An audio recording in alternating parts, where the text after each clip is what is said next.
Welcome to Satya kitchen. ఈరోజు నేను ఎంతో రుచికరమైన చింత చిగురు పప్పు చేయబోతున్నానండి. ఇప్పుడు సీజన్, చింత చిగురు బాగా దొరుకుతుందండి. కంపల్సరీ ట్రై చేయండి ఈ పప్పుని. ఈ పప్పు కోసం నేను ఒక గ్లాసు కందిపప్పు తీసుకుంటున్నానండి. ఈ కందిపప్పుని బాగా ఒక 2-3 సార్లు బాగా కడుక్కోవాలండి శుభ్రంగా.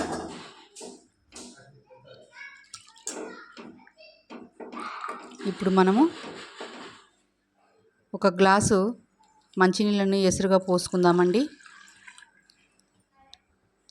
నేను ఒక 2 వంకాయలు తీసుకుంటున్నానండి. ఈ 2 వంకాయలని ముక్కలుగా కట్ చేసి చింత చిగురు పప్పులో వేసుకుంటున్నానండి. దీనివల్ల చింత చిగురు పప్పుకి టేస్ట్ రావడమే కాదు, మంచిగా స్మూత్గా కూడా ఉంటుంది. కంపల్సరీ ట్రై చేయండి.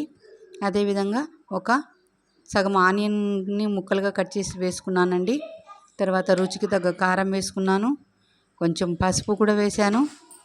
ఇప్పుడు శుభ్రం చేసి పెట్టుకున్నటువంటి చింత చిగురుని కుక్కర్లో పెట్టుకుందామండి.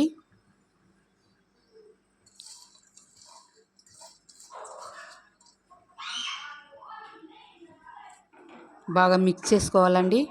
చింత చిగురు, వంకాయలు, ఉల్లిగడ్డలు అన్నీ కూడా కలిసేటట్లు మిక్స్ చేసుకొని మూత పెట్టి ఒక 3 విజిల్స్ కొట్టించాలండి.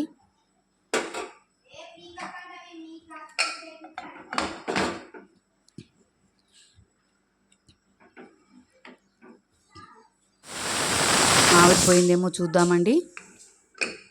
మూత తీసి, పప్పు ఉడికిపోయిందండి. ఈ విధంగా ఉండాలండి. మరీ మెత్తగా అయిపోతే కూడా కందిపప్పు బాగోదండి. ఈ విధంగా ఉండాలి కన్సిస్టెన్సీ. ఇప్పుడు రుచికి తగ్గ ఉప్పును కూడా యాడ్ చేసుకుందాము.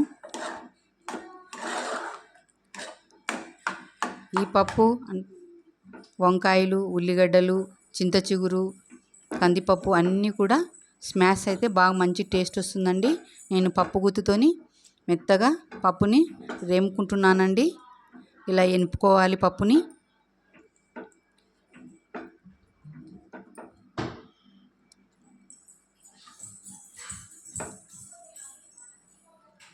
ఈ విధంగా ఈ కన్సిస్టెన్సీ వస్తే బాగుంటుందండి. ఈ విధంగా ఉండాలి పప్పు. ఇప్పుడు మనకి తాలింపు వేసుకుందామండి. పప్పుకి ఒక 2 టేబుల్ స్పూన్ల ఆయిల్ వేసుకున్నాను నేను ప్యాన్లో. ఎల్లిపాయలని కచ్చా పచ్చాగా దంచి వేసుకుంటున్నానండి. ఒక ఎండుమిరపకాయ, జీలకర్ర, ఆవాలు, మినపప్పు, శనగపప్పు 1 స్పూను, తర్వాత కరివేపాకు వేసి వేయించుకుందామండి. ఫ్రెండ్స్, ఒక రిక్వెస్ట్, ఈ కొత్త ఛానల్కి మీ సపోర్ట్ నాకు చాలా అవసరం. ప్లీజ్ సబ్స్క్రైబ్ చేసుకోండి. తాలింపు రెడీ అయిపోయిందండి. మనము ఈ తాలింపును పప్పుకు యాడ్ చేసుకుందాం.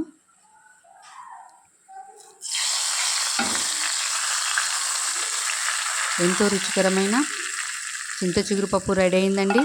మీకు ఈ రెసిపీ నచ్చినట్లయితే లైక్ చేయండి, షేర్ చేయండి. పప్పు ఎలా కుదిరిందో కామెంట్ చేయండి. సబ్స్క్రైబ్ మాత్రం కంపల్సరీ చేసుకోండి. Thank you for watching.